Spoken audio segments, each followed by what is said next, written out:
Bonjour à toutes et à tous et bienvenue dans ce module consacré à l'organisation d'événements. Alors, organiser un événement, ça peut reprendre évidemment beaucoup d'aspects différents, beaucoup de choses différentes, beaucoup de concepts différents. On va un petit peu essayer à travers cette courte vidéo, de voir quels sont les éléments auxquels je dois être attentif. Donc, comment est-ce que je vais penser à un événement, qu'est-ce qu'un événement finalement, et comment est-ce que je vais pouvoir en faire un succès, ou en tout cas tout faire pour que cet événement soit un succès. Alors, si je vous parle d'événements, c'est bien parce qu'aujourd'hui, l'événementiel est tout simplement une manière de communiquer avec sa communauté, avec son public, avec ses clients peut-être, avec ses prospects. Ça peut être une vision, une forme de prospection, c'est-à-dire aller chercher de nouveaux clients. Cela peut être de la fidélisation, cela peut être organiser une fête privée. Donc l'événementiel, quelque part, peut toucher tous les aspects de notre business ou de notre vie. Alors, organiser cet événement, ici, si je dois prendre un peu le fil rouge que nous allons avoir, eh bien, c'est tout simplement ne rien oublier. C'est souvent ça la chose la plus difficile, c'est ne rien oublier dans la préparation de mon événement. Ai-je bien pensé à tout? Et donc, on va réfléchir à comment est-ce que je peux travailler mon événement pour qu'il soit de nouveau cette idée de succès. On va faire étape par étape, se poser les bonnes questions, définir les objectifs. Nous allons utiliser un outil qui va vraiment permettre justement de définir cet objectif, de définir notre concept, de définir ce que l'on veut offrir. Et puis, on parlera bien évidemment de communication par rapport à cet événement et de ce que l'on appelle un plan d'animation commerciale. Donc, vous voyez finalement, même si on n'a qu'un simple sujet, la réalisation d'un événement, vous voyez que notre planning est déjà bien chargé. Alors, pour commencer, les premiers éléments auxquels on doit penser, ce sont tout simplement les questions. Alors, quelles sont les questions que je vais devoir me poser en tant qu'organisateur d'événements? À travers cette vidéo, je vais vraiment toujours prendre ce rôle, cette casquette d'organisateur d'événements, et ceci pour tout type d'événement, j'insiste bien, de l'événement privé, organiser un anniversaire par exemple dans ma famille, ou organiser un événement pour mon entreprise vers l'extérieur ou vers l'intérieur de mon entreprise. Et vous voyez que j'ai une série de questions qui sont plus que pertinentes, qui sont plus que nécessaires à se poser avant de démarrer. La première d'entre elles, quelque part, c'est le pourquoi. Pourquoi voulez-vous organiser un événement? Cette question peut paraître très simple, cette question peut paraître naïve, mais pourtant, me poser la question de pourquoi je veux organiser un événement, ça a tout son sens. Parce que la raison pour laquelle j'organise mon événement va avoir des impacts sur tous les aspects de cet événement. Donc, pourquoi est-ce que j'organise cet événement? On y reviendra un petit peu plus tard, vous le comprendrez vite. La deuxième question que je peux me poser, c'est finalement tout ce qui va tourner autour du qui. Et je peux en avoir trois déclinaisons.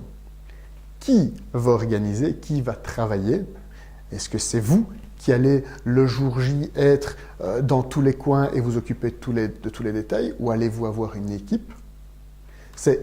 Cette équipe, c'est avec qui est-ce que vous allez travailler cet événement? Avec qui est-ce que vous allez organiser cette fête, ce défilé, cette porte ouverte, cette fidélisation, cette action de fidélisation, peu importe. Avec qui allez-vous le faire? Donc avec qui, il y a cet aspect d'équipe, bien évidemment, mais aussi l'aspect de partenaire, de sous-traitant, de fournisseur. Donc, vous voyez qu'on s'occupe déjà de toute une série d'éléments juste avec cette question du « avec qui ». Donc, qui organise? Avec qui est-ce que vous voulez le faire? Et surtout, pour qui? Quel est le public que vous visez? Alors, pour une fête de famille, ce n'est pas très compliqué de définir le public que l'on vise, mais pour une entreprise, ou simplement pour le plaisir d'organiser un événement que vous professionnalisez. Vous voyez, ici, on est vraiment dans cet esprit de professionnaliser l'organisation de l'événement. Vous voulez organiser un marché, vous voulez organiser un festival, peu importe. Cette organisation d'événement va nécessiter, encore une fois, de bien viser un public. Et vous verrez que quand on parle de ce public, de ces visiteurs, il y a différentes choses auxquelles on va penser. On va essayer de définir qui sont ces visiteurs, bien évidemment, mais pas uniquement. Mais on y reviendra un petit peu plus tard. Une autre question que vous pouvez vous poser, et c'est peut-être même la première que j'aurais dû vous poser, c'est le quoi. Qu'est-ce que vous allez organiser? Qu'est-ce que vous allez offrir à ces visiteurs dont on vient de parler? Quelle est votre plus-value? Quelle est votre différenciation? Qu'est-ce que vous voulez que les gens retiennent finalement de votre événement? Quel est le message que vous voulez faire passer auprès des visiteurs? Donc vous voyez que le quoi a toute son importance évidemment. Dans le même ordre d'idées, on va avoir le quand, mais là ça paraît relativement logique, puisque tout événement doit avoir une date de début et de fin, je ne vous apprends rien, en tout cas j'espère, et ces dates de début et de fin, quand allez-vous les positionner dans le calendrier? Par rapport à votre calendrier, par rapport au calendrier de vos concurrents, par rapport au calendrier de vos visiteurs, bref, le quand est une question quand même assez épineuse. Le où allez-vous organiser cet événement? Est-ce que vous allez le faire chez vous? Est-ce que vous allez le faire à l'extérieur? Est-ce que vous cherchez un lieu complètement atypique, un lieu original peut-être? Eh bien, peu importe, ce où va devoir être défini et vous allez d'ailleurs devoir définir un cahier des charges par rapport au lieu que vous recherchez. Restent les questions du comment. Comment allez-vous faire? Alors le comment, c'est tout l'aspect logistique, c'est finalement les questions les plus concrètes peut-être, comment allez-vous financer, comment allez-vous faire, Bref, tous les mécanismes qui vont vous permettre de passer de votre quoi, de votre concept, de votre idée, jusqu'à la concrétisation, jusqu'à l'événement et le jour J, quel est le parcours que vous allez devoir réaliser entre le jour de l'idée et le jour de l'événement. Et une dernière question, c'est le combien. Alors, je termine peut-être par une mauvaise question, mais c'est évidemment très important de se poser la question de combien. Alors, on a l'aspect financier qui vient tout de suite à l'esprit, bien sûr, mais il n'y a pas que ça qui va rentrer en ligne de compte. Mais commençons peut-être par l'aspect financier. Cet aspect financier, c'est combien comptez-vous budgétiser, combien comptez-vous investir dans l'organisation de votre événement? Combien êtes-vous prêt à payer cette organisation d'événement? Combien voulez-vous faire payer à vos visiteurs cette organisation d'événement ou l'entrée à l'événement? Donc vous voyez que le combien a déjà deux aspects purement financiers. Mais il en a un autre, et peut-être même plus difficile, c'est le combien de temps. Combien de temps comptez-vous consacrer à l'organisation de cet événement? Vous allez très vite vous en rendre compte, c'est quelque chose qui consomme énormément de temps. Savoir prendre le temps de prendre les décisions, de rencontrer les partenaires, de discuter, de peut-être sonder des visiteurs au préalable, des visiteurs potentiels. Vous voyez que ça peut vite prendre beaucoup de temps. Et donc ce temps, je dois d'une certaine manière le budgétiser également. Votre temps a une valeur. Eh bien, combien de ce temps, combien de cette valeur êtes-vous prêt à investir purement dans votre projet, dans votre événement? Donc vous voyez qu'au parcours de quelques questions, finalement, eh bien, je me rends compte de tout ce que cela va nécessiter, de tout ce que cela demande. Alors, n'ayez pas peur. Ce ne sont jamais que quelques questions. Mais démarrez en listant ces questions et commencez à essayer d'y répondre une à une. Alors, dans un premier temps, évidemment, ce ne sera qu'une ébauche, ce ne sera qu'un premier plan. Mais vous allez voir que, étape par étape, nous allons définir, nous allons spécifier, nous allons arriver sur quelque chose de plus précis. Nous allons préciser votre organisation. Et quelque part, la première étape, c'est de définir un squelette. Et de vous poser ces questions, cela va vous permettre de définir ce squelette et de voir exactement quels sont les éléments sur lesquels vous allez devoir travailler. Parce que certaines réponses à ces questions ne vont peut-être pas vous plaire ou tout simplement vous ne saurez pas y répondre. Ce qui vous prouvera, ce qui vous démontrera que vous devez encore préparer ces différents aspects-là. Alors, une fois que vous avez réussi, question après question, à définir votre squelette, votre base pour votre événement, on va aller un petit peu plus loin. Et ce un petit peu plus loin, ce sont les objectifs. Puisque je ne peux pas faire un événement, je ne peux pas organiser un événement si je n'ai pas des objectifs qui sont bien établis et bien clairs dans mon esprit. Alors, ces objectifs, ils peuvent être nombreux, bien évidemment. Est-ce que, tout d'abord, qu'est-ce que vous comptez organiser? C'est un objectif en soi. Est-ce que vous voulez rassembler votre famille? Est-ce que vous voulez célébrer quelqu'un? Est-ce que vous voulez faire une surprise? Là, je suis dans la sphère privée, mais vous voyez que même dans la sphère privée, j'ai déjà différentes choses. Est-ce que vous souhaitez Pour votre entreprise, gagner en visibilité. Est-ce que vous souhaitez que plus de personnes entendent parler de votre entreprise et de ce que vous offrez? Est-ce que vous voulez toucher de nouveaux clients? Est-ce que vous voulez vendre? Est-ce que vous voulez fidéliser des clients existants? Est-ce que vous souhaitez travailler donc cette visibilité vers l'externe de l'entreprise ou est-ce que vous voulez travailler même en interne?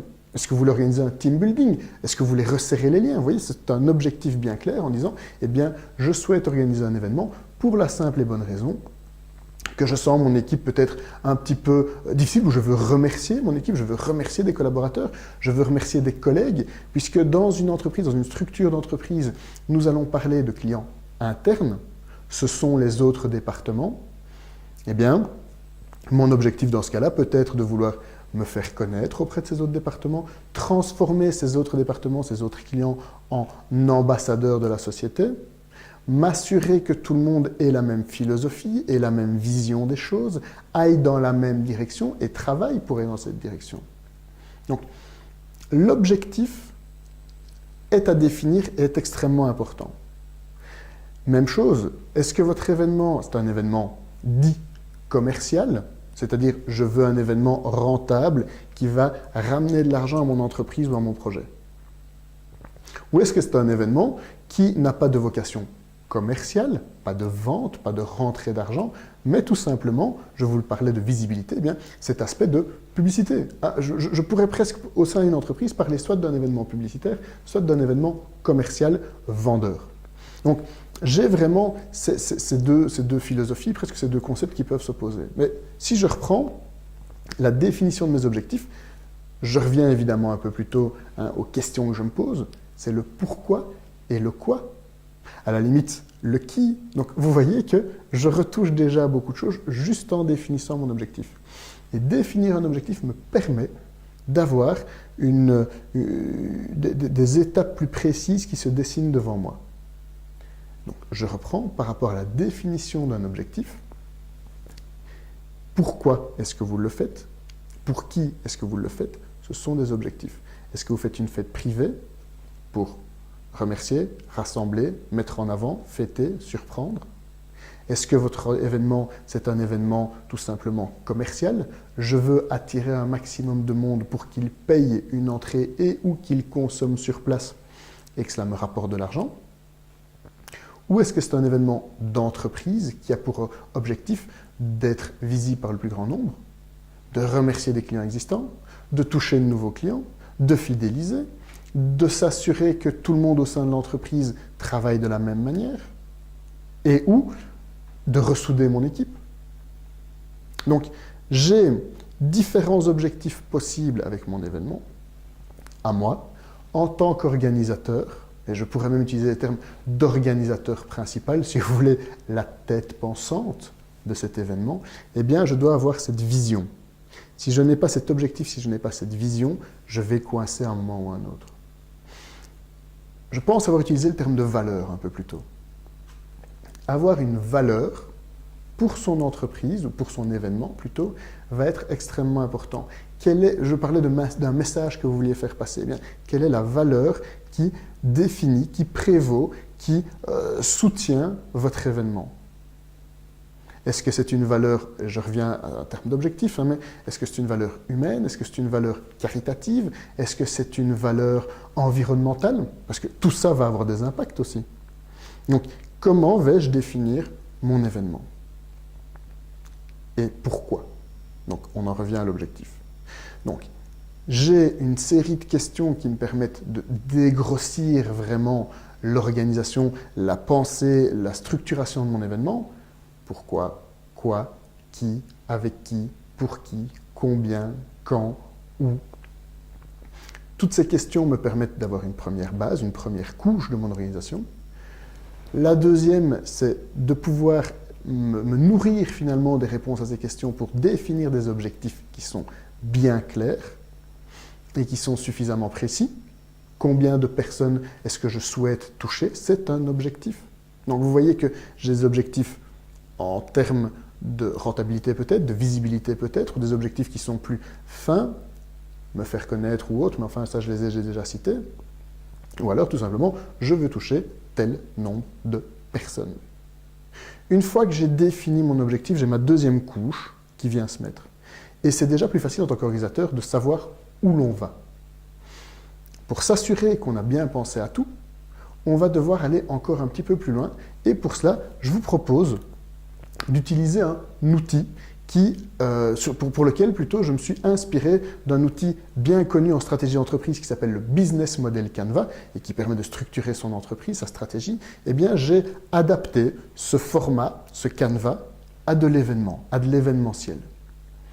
Et donc, en 9 blocs, je vais pouvoir découper, mais vous verrez qu'il y a des liens, je vais pouvoir découper mon événement, mon organisation, et m'assurer que j'ai couvert absolument tous les aspects, toutes les facettes de cette organisation d'événements. Alors, comment s'utilise un outil tel que celui-là? Eh bien, je commence tout simplement par le cœur de mon canevas, par le concept. Quel est le concept que vous souhaitez offrir à vos visiteurs? Et donc, définissez bien le concept. Mettez les bases vraiment précises de ce que vous voulez offrir.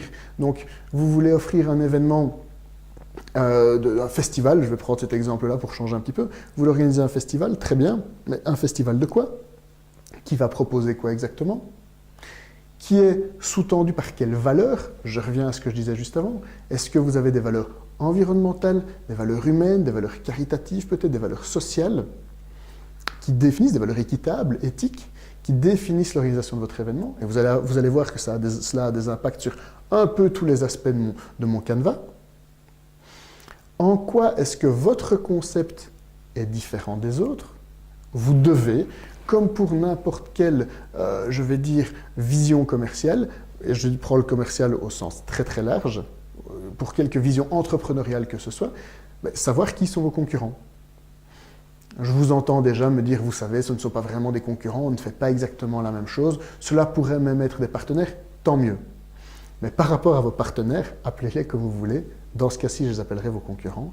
Par rapport à vos concurrents, réfléchissez bien à en quoi suis-je différent de chacun d'eux.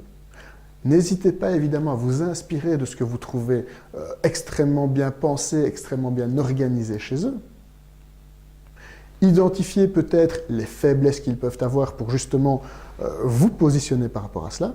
Mais n'oubliez jamais que pour chacun des événements concurrents, vous devez avoir une différenciation. Et ces événements concurrents, cela peut être beaucoup de choses. Si vous faites même une fête privée, eh bien, quelles sont les autres occasions de se rassembler tous? Eh bien, en quoi est-ce que votre rassemblement sera encore plus enthousiasmant pour votre famille? Au sein d'une entreprise, qu'est-ce qui va faire que c'est notre team building, c'est notre événement qui va le mieux réussir son objectif? À ressouder l'équipe, à mieux communiquer en interne ou toute autre chose, à acquérir des compétences par exemple. Et si c'est un événement à dimension, de nouveau je n'aime pas ce terme, mais à dimension commerciale, c'est-à-dire que vous organisez un événement qui va attirer un public et c'est ça votre objectif, eh bien là, ça va être la même chose finalement. En quoi êtes-vous différent de tous ces autres festivals, marchés, expositions, brocantes ou peu importe? C'est toujours se positionner sur le « en quoi suis-je différent ?» Cette petite différence qui fait que c'est plus intéressant de venir chez nous qu'ailleurs. Ça, c'était la première chose. Le concept. Une fois que mon concept est bien clair, je m'interroge sur qui sont les publics que je vais y faire venir. Qui vont être les visiteurs? Alors, leur profil est à définir de manière la plus précise possible. Qui sont vos clients? Qui sont vos visiteurs? Qui sont les participants? Et donc, définissez-les en termes de tranche d'âge, en termes de centre d'intérêt, en termes de points communs, en termes de zones géographiques peut-être, en termes de savoir si ce sont des particuliers, si ce sont des entreprises. Mais définissez ces différents publics que vous visez, parce que vous n'êtes pas obligé évidemment de n'en viser qu'un de public, vous pouvez viser différents profils de visiteurs. Eh bien, chacun de ces profils, qui sont-ils? La deuxième chose, c'est peut-être aussi pour chacun de ces profils, le nombre que vous visez, le nombre que vous souhaitez attirer à votre événement, le nombre de visiteurs que vous rêveriez d'avoir. Et la troisième chose, Ce sont leurs attentes. Quelles sont, selon vous, les attentes de ces visiteurs? Pourquoi viendraient-ils jusqu'à votre événement? Pourquoi payeraient-ils une entrée? Pourquoi accepteraient-ils l'invitation que vous leur envoyez? Alors définir, je vais dire, a priori les attentes des visiteurs, c'est quelque chose de très compliqué. Je peux me mettre à leur place. C'est d'ailleurs peut-être sur une constatation de quelque chose qui n'existait pas que vous avez décidé de faire votre événement, mais tout le monde n'a pas les mêmes attentes que vous. Non. Je peux, dans une première étape, dans une première phase, me mettre à la place de mes visiteurs pour définir les attentes, ou imaginer plutôt leurs attentes, mais je peux très bien aussi prendre quelques visiteurs potentiels et leur demander qu'est-ce qui vous ferait venir chez nous? Qu'est-ce que vous attendez d'un événement tel que le nôtre? Qu'est-ce qui pourrait rendre notre événement unique à vos yeux? Eh bien, poser ces questions va vraiment permettre à ce que votre concept, vous voyez que les liens se créent déjà à travers ces blocs, que votre concept soit le plus pertinent, soit le plus parlant pour votre public. Je réponds à un besoin qui est bien précis. J'ai mon concept, j'ai défini les différents types de visiteurs que je vais toucher, leur nombre et leurs attentes. Eh bien, la question suivante, c'est finalement le lieu où allez-vous recevoir ces différents visiteurs. Alors, vous le connaissez peut-être déjà, et tant mieux. Là, vous n'avez quelque part qu'à indiquer l'adresse, c'est extrêmement simple. Mais vous ne savez peut-être pas encore où vous allez le faire. Ou peut-être que le lieu que vous convoitez n'est pas disponible aux dates que vous imaginez. Parce que bien évidemment, dans mon concept, je vais intégrer cette idée de date. Je vais même intégrer dans mon concept, et je vais y revenir quelques instants si vous le permettez, mais dans mon concept, je vais revenir à cette idée aussi, non seulement de date, mais de répétition de cet événement. Est-ce que votre événement ne va arriver qu'une fois? Est-ce que vous voulez transformer ça en rendez-vous mensuel, hebdomadaire, annuel? Quelles sont les déclinaisons possibles de votre concept? Ça, c'est une question intéressante également à se poser lorsque l'on réfléchit à la préparation. Est-ce que vous voulez que cet événement puisse être démultiplié géographiquement? Est-ce que vous souhaitez que cet événement puisse être démultiplié par thématique, par saison peut-être? Peu importe. Chaque organisateur va avoir ses propres réponses à ces questions, mais va devoir les intégrer dans son canevas pour être bien sûr d'avoir toutes les informations. Et au plus tôt je me pose ces questions, au mieux je vais adapter mon événement pour que je puisse mettre en place cette vision, ces différents objectifs. Je digresse un petit peu, excusez-moi. Je reviens à la définition du lieu ou des lieux que je vais utiliser pour organiser mon événement ou mes événements. Peut-être ne l'avez-vous pas, vous disais-je, ou peut-être qu'il n'est pas disponible aux dates que vous souhaitez. Dans ce cas-là, vous allez définir une... Comment puis-je le dire? Vous allez imaginer le lieu rêvé, le lieu parfait. Ce lieu, vous allez lister toute une série de critères auxquels il doit répondre. En termes de superficie, en termes d'accessibilité, en termes d'infrastructure, cuisine, pas de cuisine, une scène, pas de scène, une infrastructure audio, une piscine, des terrains de sport, proximité d'une autoroute, un grand parking, peu importe. Mais vous devez avoir cette liste. Comme ça, dans votre recherche de lieu, vous voyez un lieu qui pourrait convenir, vous pouvez directement comparer par rapport à votre liste. Et tout de suite, vous verrez si cette liste, en tout cas si ce lieu répond aux différents points de la liste. Bien évidemment, le lieu parfait n'existe pas. Donc, qu'est-ce que vous allez devoir faire? Eh bien, c'est peut-être donner une priorité à certains de ces critères, en disant, ces critères-là sont obligatoires, sont nécessaires. Ces critères-là sont facultatifs. C'est un plus si je réponds à ces critères ou si le lieu répond à ces critères. Mais enfin, ça ne m'empêchera pas de choisir tel ou tel endroit si l'un ou l'autre de ces critères ne sont pas complétés. Ça, c'est pour le ou les lieux. L'autre aspect, ça va être la communication. Un organisateur qui professionnalise son travail doit avoir une communication qui va être la plus forte possible. Je ne peux pas me permettre de manquer ma communication, de ne pas communiquer correctement à mes différentes cibles, à mes différents profils de visiteurs dont on parlait tout à l'heure. Cette communication, elle doit se faire déjà avant l'événement. Cela semble logique. Je vais devoir y inviter les gens. Invitation personnelle ou communication de masse, peu importe. Ça va dépendre évidemment de mon concept, ça va dépendre de mes visiteurs, mais je vais devoir définir cette communication préalable. Ensuite, je vais avoir une communication pendant mon événement.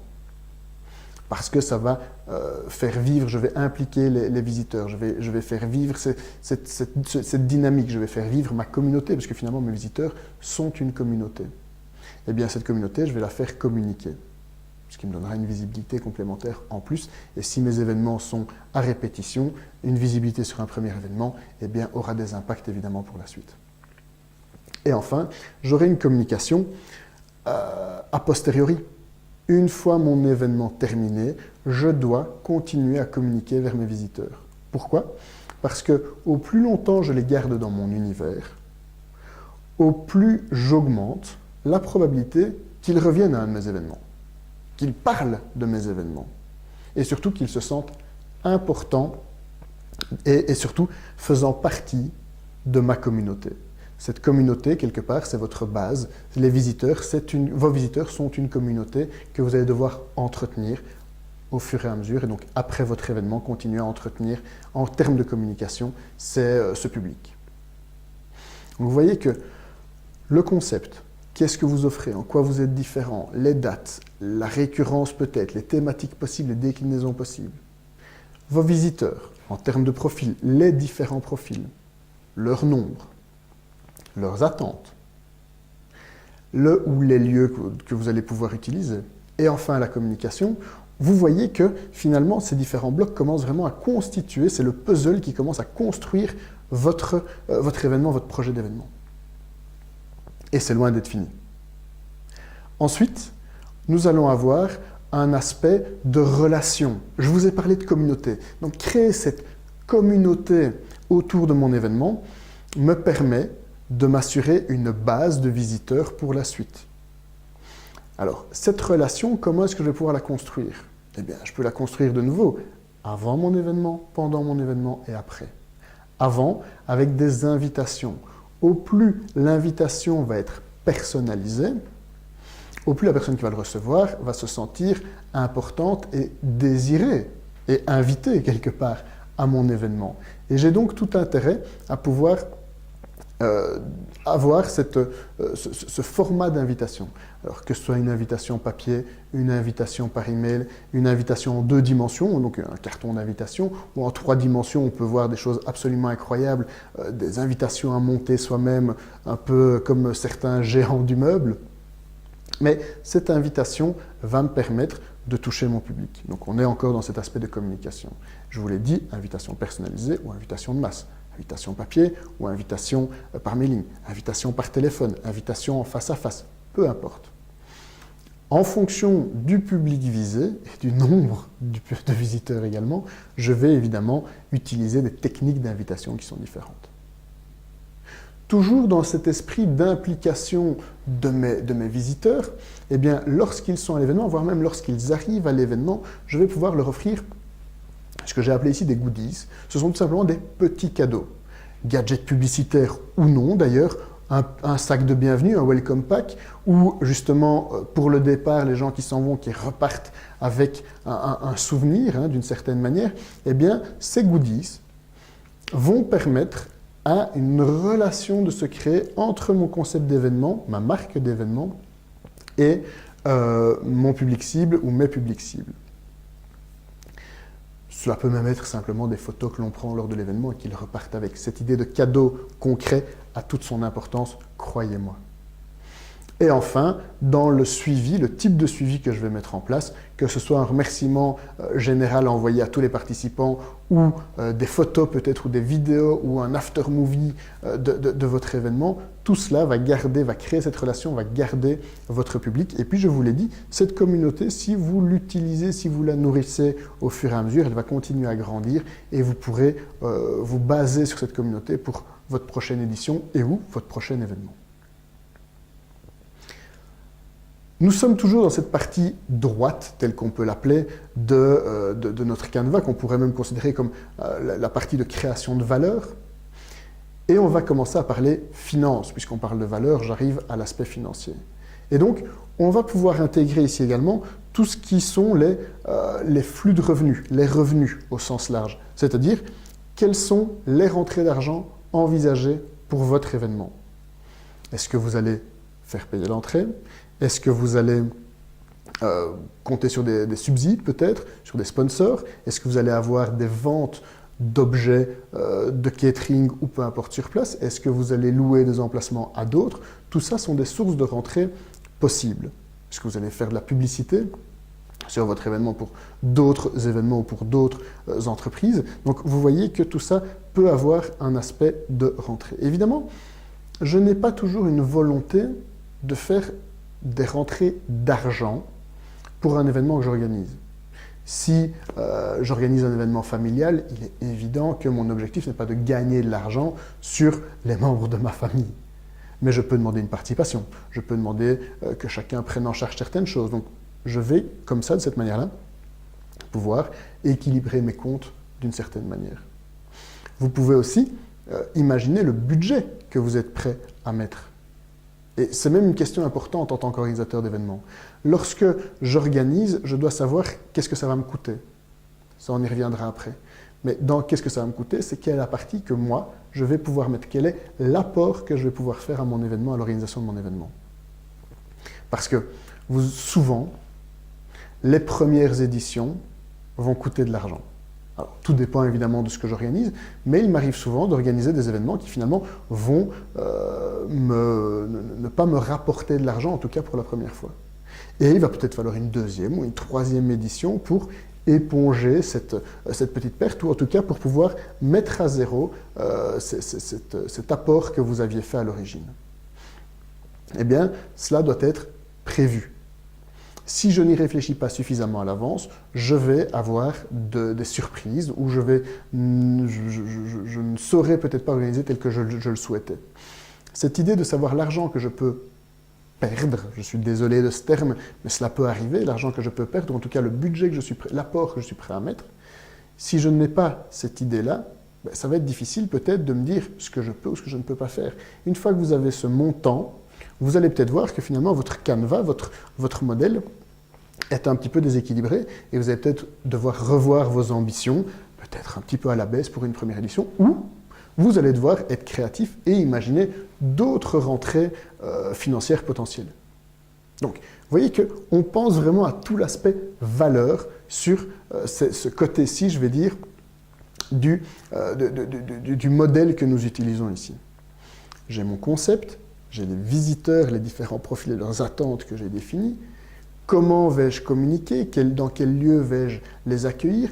Quelles sont les relations que je vais pouvoir tisser? De l'invitation au suivi en passant par peut-être une forme de cadeau pendant l'événement. Et puis, comment vais-je faire rentrer une forme d'argent dans mon activité?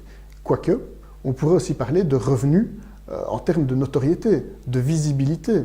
Je peux me donner des objectifs de visibilité et voir si j'atteins ces différents objectifs. Par rapport à la communication, on y reviendra un petit peu plus tard parce que c'est un sujet qui est très riche, bien évidemment.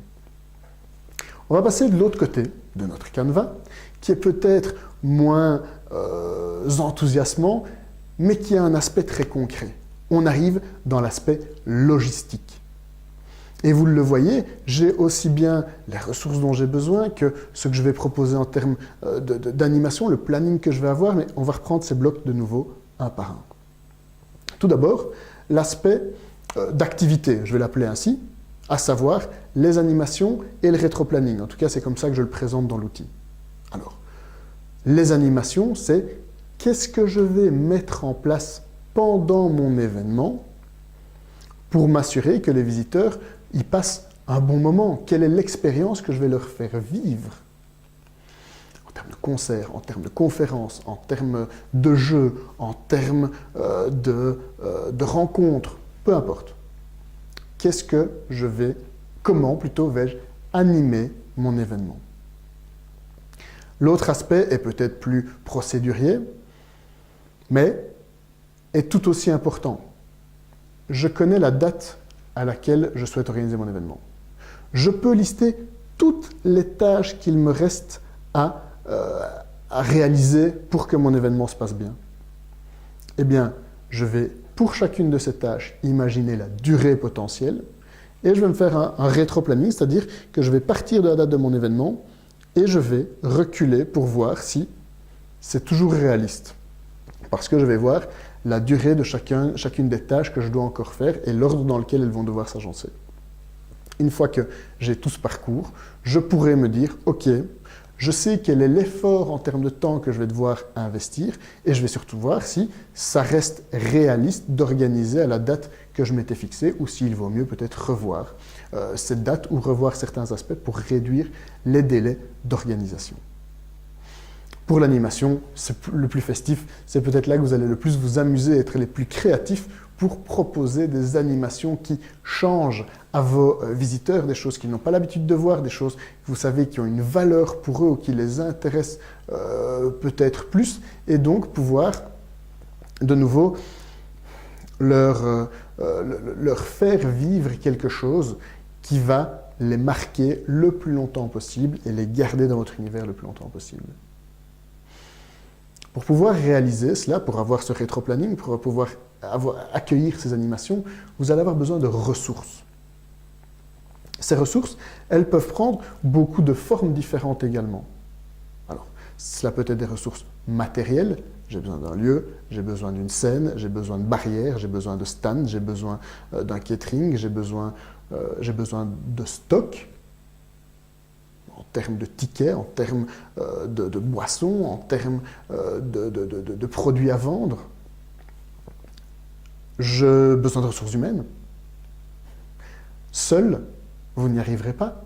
Si un petit événement familial, mon Dieu, seul, vous pouvez l'organiser. Mais dès que cela prend de l'ampleur, seul, vous n'y arriverez pas. Vous ne savez pas être, entre guillemets, au four et au moulin. Et donc, réfléchissez bien à quelles sont les compétences dont vous avez besoin autour de vous. Quelles sont les ressources humaines, les petites mains. Et ces petites mains, ces ressources humaines peuvent vous aider sur tous les aspects de votre projet. En termes de communication, pendant l'événement, vous n'aurez pas le temps de communiquer. Vous aurez autre chose à faire. Et croyez-moi, quand on organise un événement, on a toujours de quoi faire. Les moments creux, ça n'existe pas, ou en tout cas très très peu. Donc, vous n'aurez pas le temps de, sur le moment, prévoir ce genre de choses. Donc, ces activités doivent être prévues à l'avance, et donc, vous allez devoir y dédier des ressources. Et donc, vous allez avoir quelqu'un qui va s'en occuper. Vous allez avoir besoin de ressources financières, on en a déjà parlé, évidemment tout cela va avoir un coût. Et quelle est la trésorerie, le fonds de caisse, si vous faites payer une entrée, quel est le fonds de caisse dont vous avez besoin? Donc, j'ai comme ça des types de ressources qui sont différentes. Votre événement, cela peut devenir une marque. Donc, il y a un aspect de propriété intellectuelle, il faut déposer cette marque. Votre événement, si c'est la présentation d'un nouveau produit, peut-être qu'il y a tout un aspect de déclaration de confidentialité ou d'accord de confidentialité. Donc, je vais devoir définir ces différentes ressources et encore une fois, les lister, peut-être même les budgéter, mais avoir une vision claire de quoi ou de qui ai-je besoin pour mon événement. Une fois que j'ai défini les animations, les tâches qu'il y a encore à réaliser, que j'ai défini les ressources dont j'ai besoin pour réaliser toutes ces tâches et proposer mon concept, et peut-être même de qui va pouvoir m'aider à faire ces différentes tâches, eh bien, je vais me poser encore une autre question. Qui sont mes partenaires? Je vous l'ai dit, organiser un événement seul, c'est extrêmement compliqué. Et donc, je peux me reposer, je peux travailler avec des partenaires.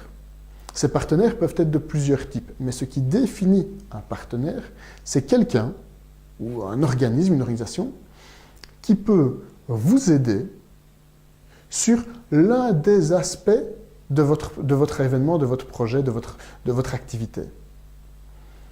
Ça peut être quelqu'un qui vous aide à communiquer.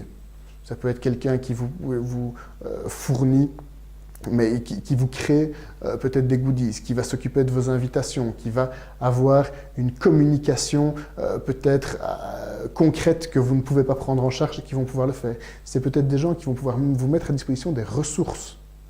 Rappelez-vous, ressources matérielles, des gens qui vont pouvoir vous prêter certaines choses, donc, qui vont pouvoir peut-être prendre en charge une série d'animations. Donc, tout ça, ce sont des partenaires. Si vous faites appel à des exposants ou à d'autres entreprises ou à d'autres prestataires sur votre événement, ceux-ci peuvent être des partenaires. Dans les rentrées financières, j'ai cité l'aspect de sponsor. Pour avoir cet argent supplémentaire, cette rentrée financière, eh bien, vos sponsors sont des partenaires d'une certaine manière. Des partenaires financiers, des partenaires de visibilité, certes, mais ce sont des partenaires. Et vos sous-traitants, parce que vous n'allez pas savoir tout faire vous-même, vous allez sous-traiter une série de choses, eh bien, ces sous-traitants sont également des partenaires pour vous. Et cette idée de partenaire a vraiment toute son importance, parce qu'une fois que j'ai mes partenaires, c'est quand même plus facile à plusieurs de pouvoir construire mon événement. Et on termine par le bloc peut-être le moins enthousiasmant de tous. Je ne devrais peut-être pas terminer par celui-là, mais enfin, c'est comme ça que le modèle est construit. Ce sont les coûts. Quels sont les coûts les plus importants que vous allez supporter? Et donc, c'est vraiment pouvoir définir, tiens, dans tous mes coûts, qu'est-ce qui est vraiment la colonne vertébrale de mes coûts, ma structure de coûts. Et vous allez identifier les 4, 5, peut-être 6 postes qui vous coûtent le plus cher, parce qu'en fait, dans mes coûts, je vais pouvoir avoir un effet de levier plus important. Réduire de quelques pourcents mon plus gros poste de coût va avoir un impact direct sur la rentabilité de mon événement. Réduire de quelques pourcents un tout petit poste de coût ne changera finalement rien à ma rentabilité. Donc vous voyez que avoir cette vision claire de quelle est ma plus grosse structure de coût, c'est quand même important. Maintenant, je ne peux que vous encourager à avoir une structure de coût détaillée pour pouvoir budgétiser au mieux les rentrées financières dont vous avez besoin. Comme ça, vous allez pouvoir équilibrer votre structure de coûts et vos rentrées en espérant, je vous le souhaite bien évidemment, que ces rentrées financières soient bien évidemment plus importantes que les coûts que vous allez devoir supporter. Alors, une fois que vous avez fait le tour de ce modèle, que vous l'avez complété physiquement, je parle, que vous l'avez vraiment imaginé, vous voyez que votre concrétisation, votre définition d'événement est bien plus précis. On a démarré avec quelques questions sur lesquelles on a ajouté une couche d'objectifs.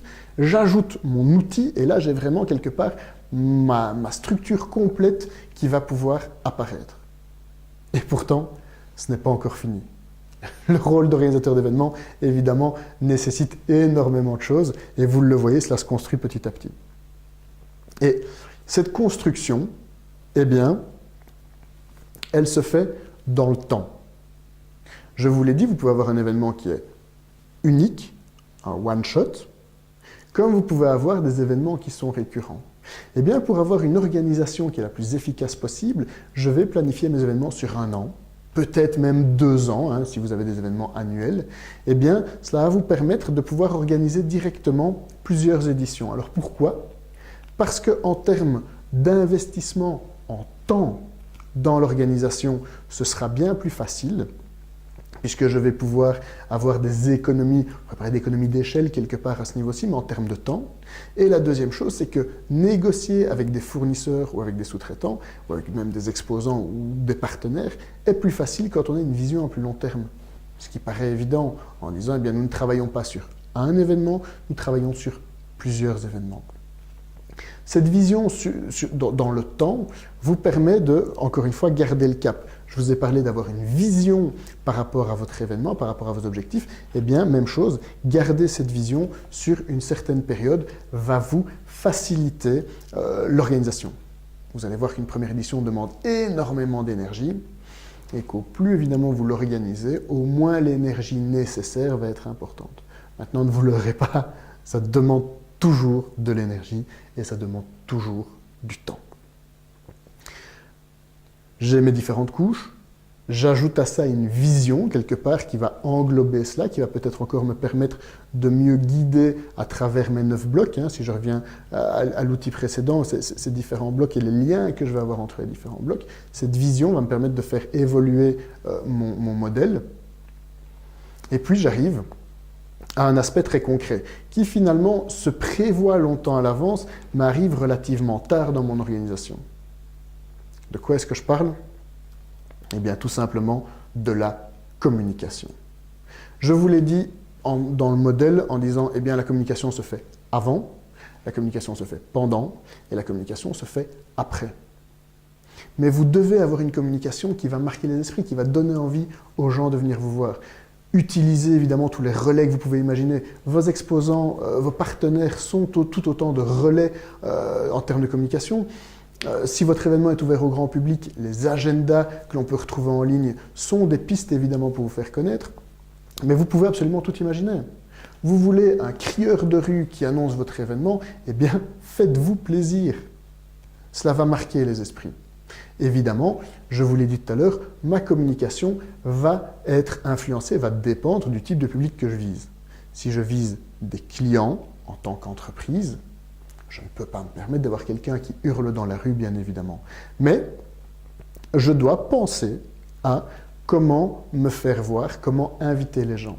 Donc, cette communication préalable, on a déjà parlé des invitations, papier ou non, en 2 dimensions, en 3 dimensions, peut-être en offrant déjà quelque chose, ça c'est déjà vu, d'avoir un cadeau sur lequel l'invitation était imprimée. Ça peut être des invitations éphémères, si j'ai une valeur environnementale, comme on l'expliquait tout à l'heure, des invitations biodégradables, des invitations comestibles. La seule limite, c'est votre imagination, peut-être votre budget également. La deuxième chose, c'est cette visibilité préalable. J'invite, mais j'ai aussi une visibilité peut-être grand public, si c'est ce que je souhaite avoir. Et cette communication peut passer par la presse, on l'a déjà dit, peut passer par la rue, peut passer par de l'affichage, peut passer par Internet. N'oublions pas évidemment la communication digitale. Et votre événement doit avoir cette dimension digitale si l'on veut surfer sur les tendances qui sont celles de consommation aujourd'hui. Eh bien, cette communication, vous devez la prévoir. Alors, honnêtement, je ne vais pas prendre trop de temps sur ce sujet et je vous invite à aller découvrir les autres modules disponibles qui parlent, eux, spécifiquement de marketing, que ce soit du marketing dans la rue, que ce soit du marketing digital, mais il y a énormément de choses à faire.